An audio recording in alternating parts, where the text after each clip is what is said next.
Вот так встреча, подумали жители одного из карткиросских сел и решили снять знакомство с рыжей гостьей на видео. Этой зимой в районе лис видят часто, но казалось бы, что удивительного встретиться с хищником на сельских тропинках. Другое дело – город. В Ухте, по наблюдению жителей, в последнее время лис стало уж слишком много. Видят их в разных частях жемчужины севера, и в центре, и на промышленных окраинах. Беспокоит горожан одно – животные могут быть переносчиками опасного вируса. Наверное, они же несут какие-то болезни, по-моему, даже бешенство. Поэтому надо этим заниматься. Немножко опасалась, так как они бешенство переносят. Есть такое. А так, надо что-то с этим делать.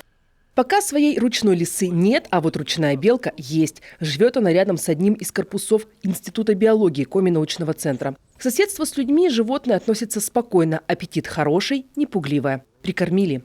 Вот и появление лис вблизи населенных пунктов ученые связывают как раз с доступной едой. Особенно часто видят рыжих попрошаек вдоль трасс.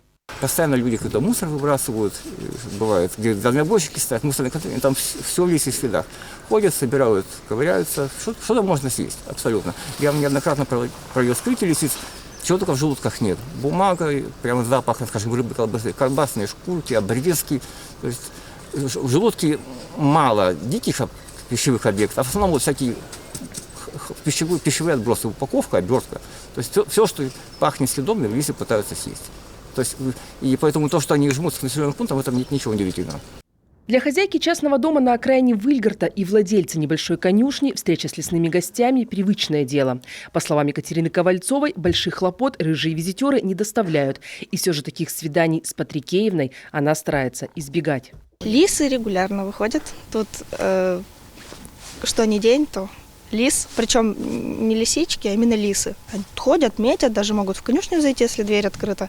Людей не боятся. Единственное, что лошадей, там собак от бешенства приходится вакцинировать. На ветстанции сказали, если лисы выходят, лучше вакцину от бешенства все-таки делать. По соседству от хозяйства Екатерины Ковальцовой проходят многочисленные лыжные трассы, где тоже были замечены лисы. Опять же, говорят ученые, связано это с тем, что после прогулок на открытом воздухе многие устраивают чаепитие. Запахи еды манят пушистых любителей дармовщинки, но знающие лыжники советуют избегать таких встреч. У лис бешенство, да, проявляется так, именно хорошим контактом с людьми, как медик, говорю. Виктория Палкина, Олег Юшков, Павел Лагутин, Иван Богомолов, телеканал Юрган.